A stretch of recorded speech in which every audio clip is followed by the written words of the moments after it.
Hello, welcome to the Take the North podcast. I'm Adam Studzinski. I produce the Take the North podcast, and today I'm alongside Dan Wiederer of the Chicago Tribune. David Haugh is off on vacation or doing something. He had a birthday recently, but I still think he's probably slacking off somewhere, Dan. So me and Dan are going to hold it down for this episode as the Bears are wrapping up their first week of OTAs. Dan, I guess first off, if we're talking about OTAs at Haugh today, we're talking on Thursday, was the first day that media has been able to see practice up there and has had access to players. So what was your takeaways in, again, the one day you've been able to see practice this week? Yeah, well, first and foremost, if I know David the way I think I know David, he usually goes on a 4 to 5 day bender when it's his birthday. Yeah. So we'll see him resurface sometime next week. I'm sure his eyes will have bags under them, and we can ask him about where his adventures took him. As it relates to the Bears' adventures out here at Haugh, you're right, Studs. This was day 3 of OTA practices. It was the first day open to the media. And I think it was, for me, a little bit of a timely reminder that the assembly of the rookie quarterback is going to take some time.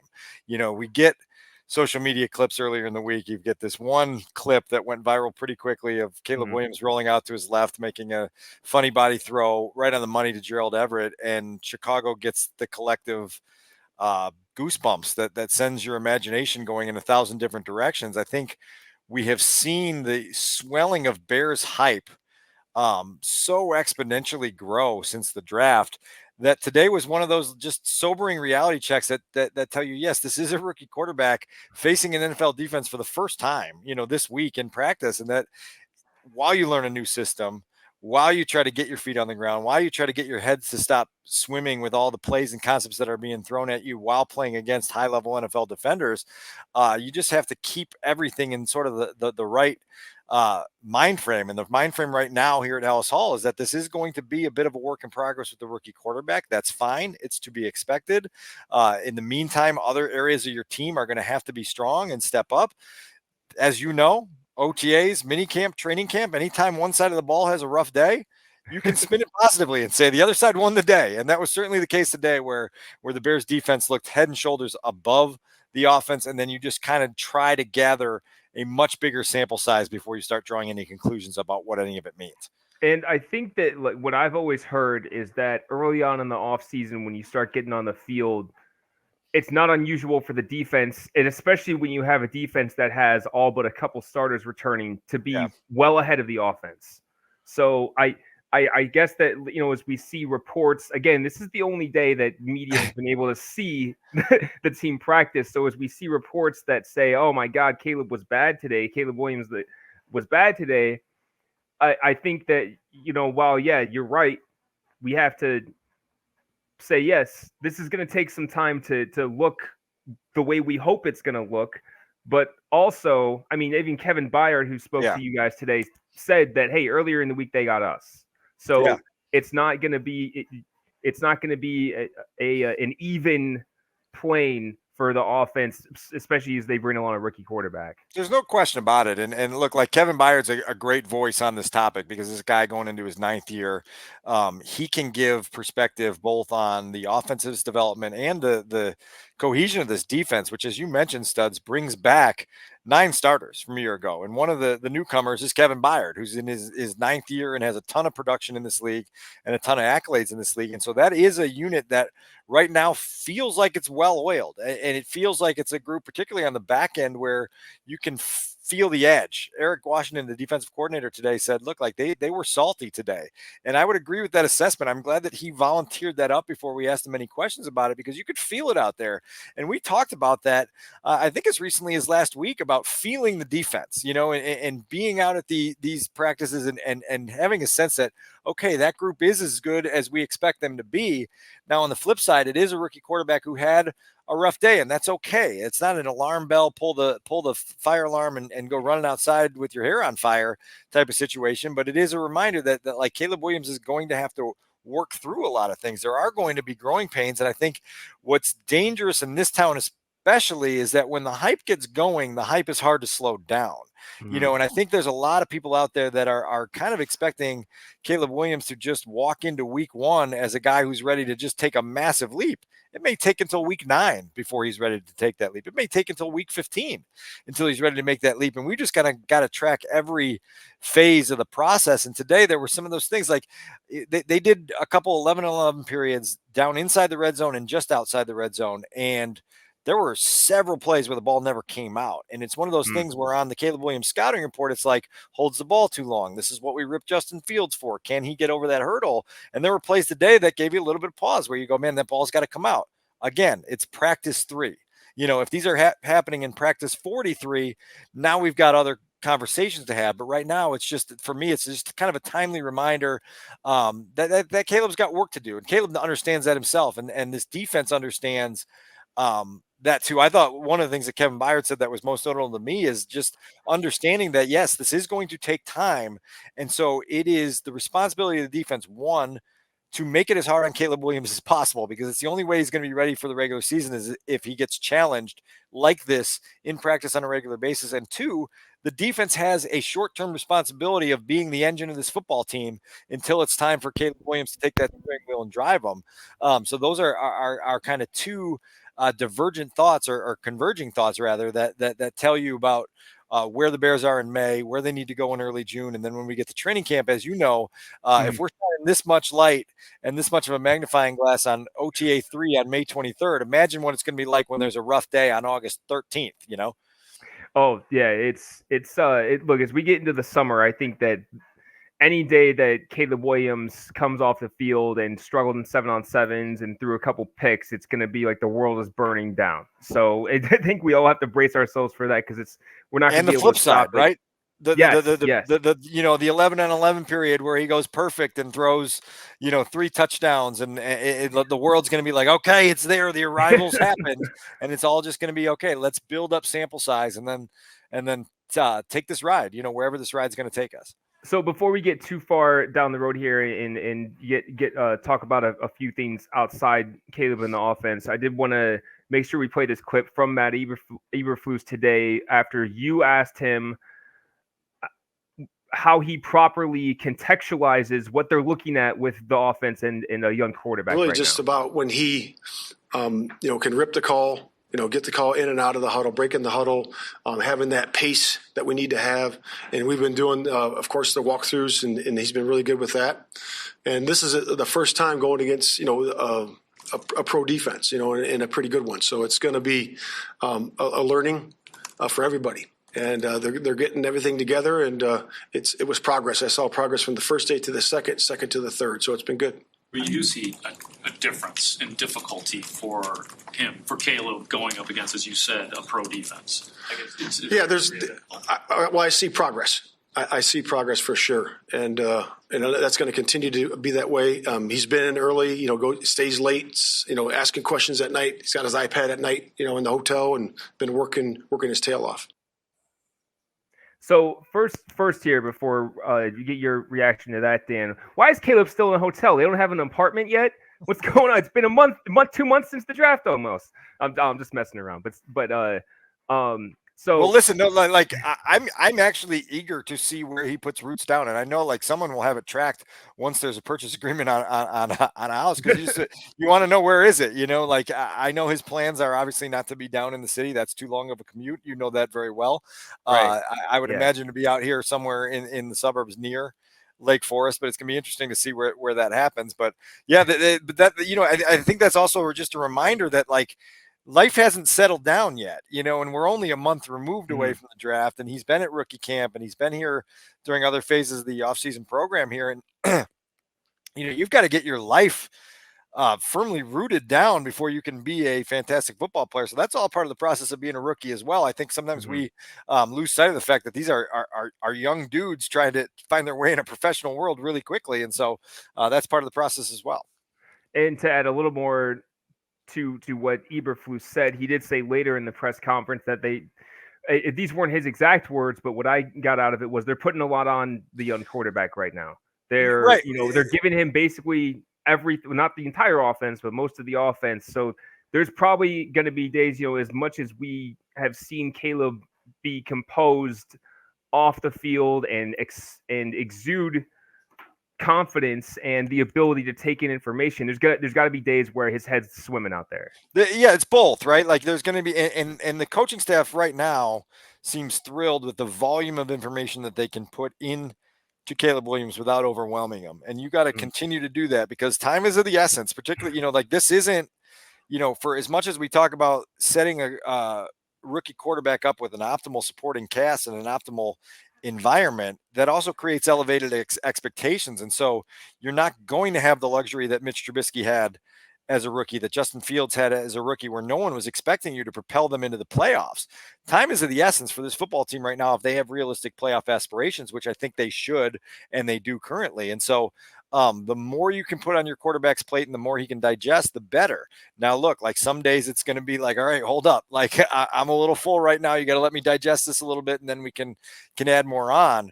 But right now, I think they like what they're seeing in that regard. And then it's a matter of taking all the information that you've gotten and applying it into real life situations as much as they can be at OTAs and non-padded practices against a defense that's running full speed. And I mean, look, like it's notable to me how quickly this back end is playing and moving together. You've got 5 really good players on the back end of this defense in the secondary. And so like, they're going to make life really, really challenging at Caleb Williams. And part of the obstacle course for a rookie quarterback in this stage of his development is clearing the hurdles of having crappy days and making sure that they don't become 2 crappy days, don't become a crappy week and then a crappy month. And then the season's crappy. Let's get rid of the crappy and just make it smooth as quickly as possible. Yeah. It's extremely notable that I coming into this season, it's not just the top 5 defensive backs we talk about for the Bears. Like, I don't know if there's a defensive back on the Bears roster that I don't like in some way. So they're not only strong at the top end, they're very deep at that position. So as a rookie quarterback, or even just the Bears offense, and this leads me to our next thing I want to talk about, that was missing a couple of its key pieces. So the first thing that I'll mention is Rome Odunze. It sounds like, I think if there was a designation for him today, he was limited. And so he still has whatever hamstring tweak he had from rookie minicamp. So what did Eberflus have to say about that? Yeah, so I would add the I guess it would be an adverb, significantly limited to Rome Odunze, because when we got out there for practice today, it was, you see him on the field, you see him with his helmet, and you're like, oh, good, Rome Odunze is back. After missing that second day of rookie camp practice with the strained hamstring, you like to see that. And then as soon as they started doing anything with running, he was not participating. So it was essentially some walkthrough reps and then standing on the side, taking mental reps as they ran through 7-on-7s and team periods. And so, again, to see it, to believe it, Matt Eberflus said that the expectation is that next week they'll be ramping him back up into action. Eye test, right? Eye test is very valuable. We won't be back out here until Friday of next week, which will be the last session of week 2 of OTAs. And then the following week will be full team mini camp, a little different schedule this year because of the accelerated start to training camp. So it's obviously smart to take the conservative approach with a top 10 pick who you're counting on. But I'm not checking boxes on everything's okay, he's fully healthy until I watch him go through some of that stuff. And today there really wasn't much to judge other than that he was out there with a helmet on and not able to run. And I know it's hard for everyone when you hear rookie wide receiver not practicing early in the offseason for the Bears. You immediately think of Kevin White. So remember, everyone, Rome Odunze is not Kevin White. It's a different player. And God forbid something like that happens again. But hopefully he ends up being okay. So he was missing for the Bears in practice today. Other players that were missing, and again, this is a voluntary practice, so players don't have to be there. But Darnell Wright, Nate Davis, Keenan Allen, Velus Jones, and Montez Sweat were all not at practice today for the Bears. Eberflus did note that everyone at some point this offseason has been in the building. That doesn't necessarily mean this week, though.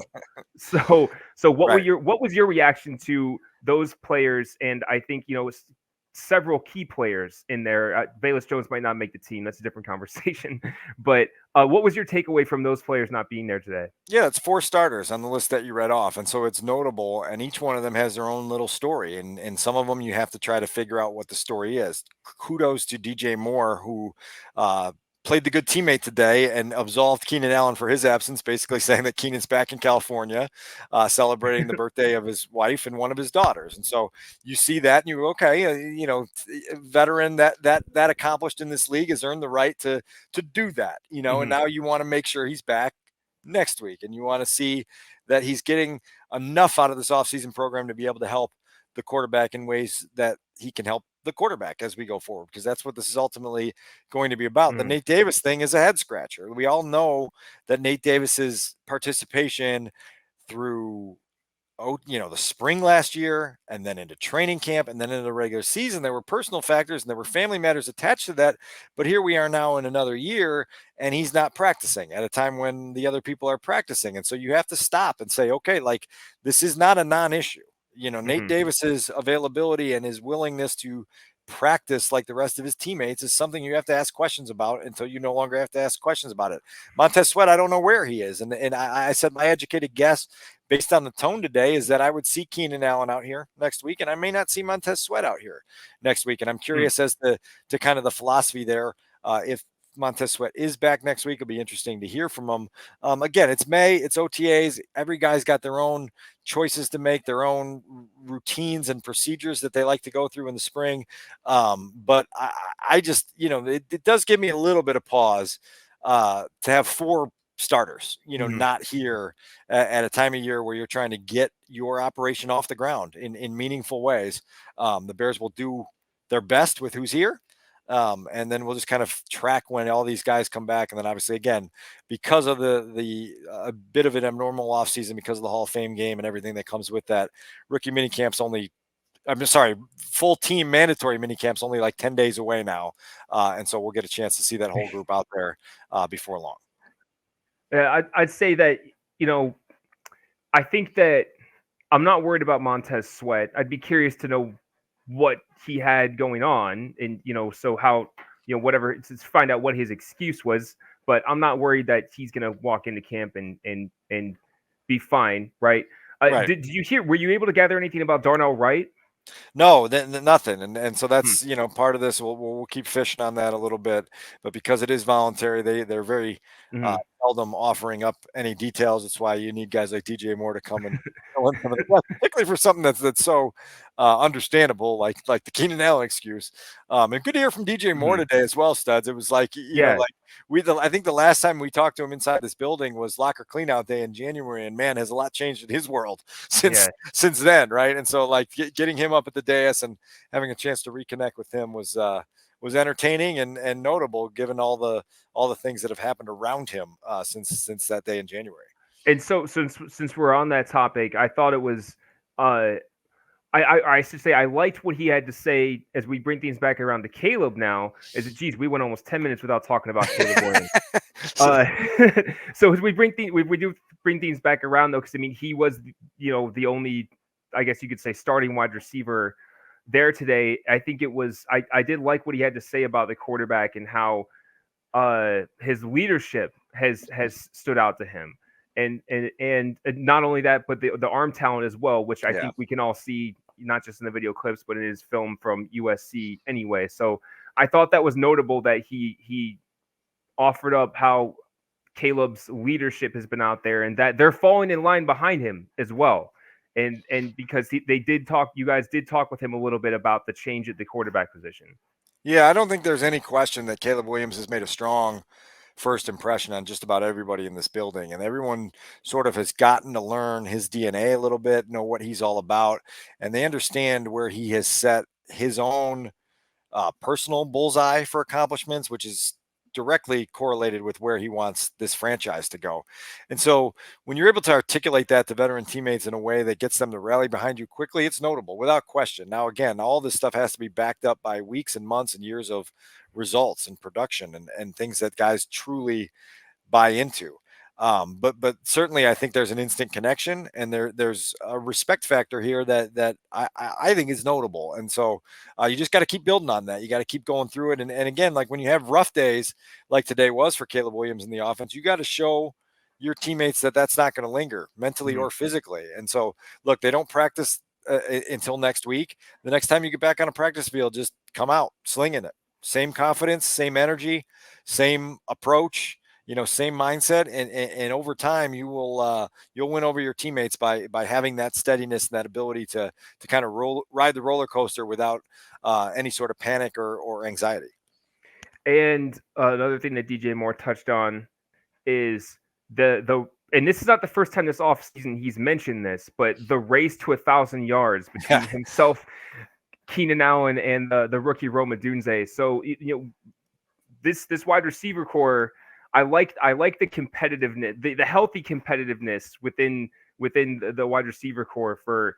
I mean, hey man, it's been almost 10 years, might be exactly 10 years since the last time the Bears had 2,000-yard receivers. That would be Alshon Johnson and Brandon Marshall. And I can't pinpoint the year off the top of my head. I think it was 2014. But so it's been about a decade since we've seen something like that, and that has not happened often for this team. Yeah, it was either 13 or 14. I'd have to re-jog my memory on that. 14 was the year that went sideways, but it doesn't happen often. And look, like the trio that we're talking about now with Allen, Moore, and Odunze, they had more than 4,100 yards collectively last season. Obviously, Rome Odunze was playing in college at Washington, and I think he led the nation with like 1640 last year. But there's production here, and so that race to 1,000 is a real thing. And it's particularly, as we've talked about previously on the show here, it's notable that it's not a trio of give me the damn ball or I'm going to scream at you on the sideline. These are three pretty low maintenance team first dudes that makes that type of race really fun because they can be competitive without being hostile about who's getting the production, who's getting the acclaim that goes with it.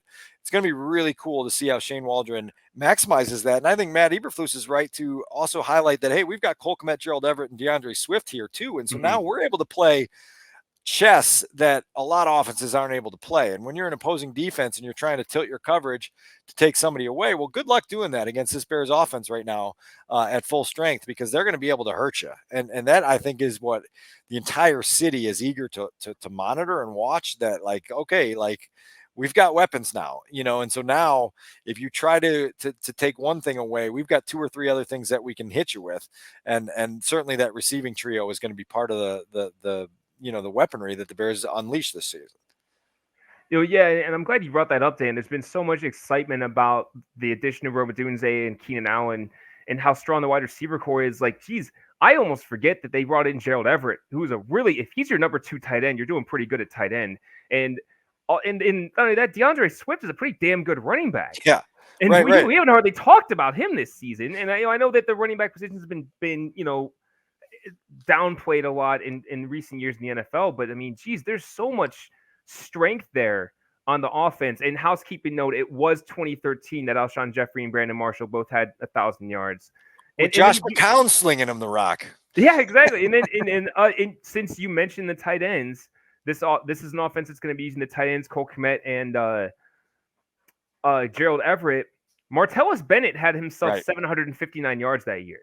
So so you forget. He was a really strong guy for them, and so. But I bring that up to say that we should also keep an eye on Cole Kmet and Gerald Everett's yardage this year and see how well they match up to that vaunted 2013 Bears offense, which really was just kind of an average offense by today's standards. And yet they said, I think they set the franchise record for total yards that season. And so I'd be shocked if they didn't. It just you understand that. That was a good season offensively. Their defense was atrocious, that's why they didn't get in the playoffs. But like that's a good model for this team to try to chase and figure out if they can be one of these every week high-powered offenses that hurts you this way this week, that way the next week, another way the third week, and all of a sudden you've got teams watching film on you going like, I don't know where we start. And that's when you start to get into the really fun stuff that we in Chicago have very rarely lived, and hopefully it's coming soon, and hopefully the quarterback again gets his feet settled and understands the tempo of this league and gets himself comfortable quicker than some rookies do. One last thing that I wanted to touch on here, Dan, is the center position. Since we've talked a lot about the offense and how strong some of the pieces are now, one thing that is specifically on 670 to score in the past week or two, Dan Bernstein especially is hyper focused on the center spot. So first off, Who was playing with the ones today for the centers? Ryan Bates, or was it? I always get this guy's name mixed up in my head. Shelton. Coleman Shelton. Sounds like Coleman Shelton. Sounds like a concert that David was at for his 5-day birthday. That's probably where he's at right now. The Coleman Shelton tour, right?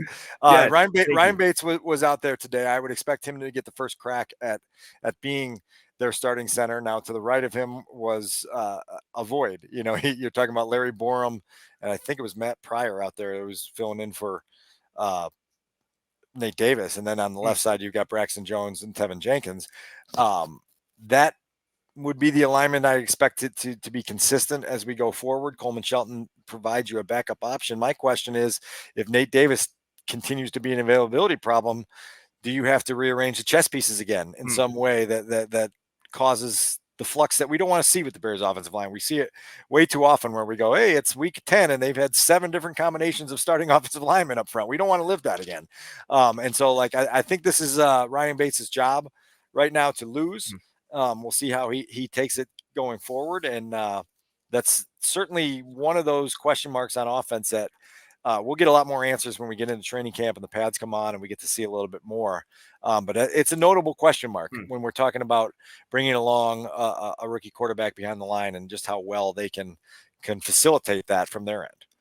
So I bring this up to say that this has been my thought so far on how center is going to go this year. And this is assuming that Nate Davis ends up, here and is healthy and is their starting right guard to go into the season. I think this is my personal theory. I think that between Ryan Bates and Coleman Shelton, they'll be okay. I don't know who's going to end up being the guy there, but I'm confident that one of the two of them is going to be better than Lucas Patrick or Cody Whitehair was last year, if only because they can consistently get the ball to the quarterback, which should not be a problem in the NFL.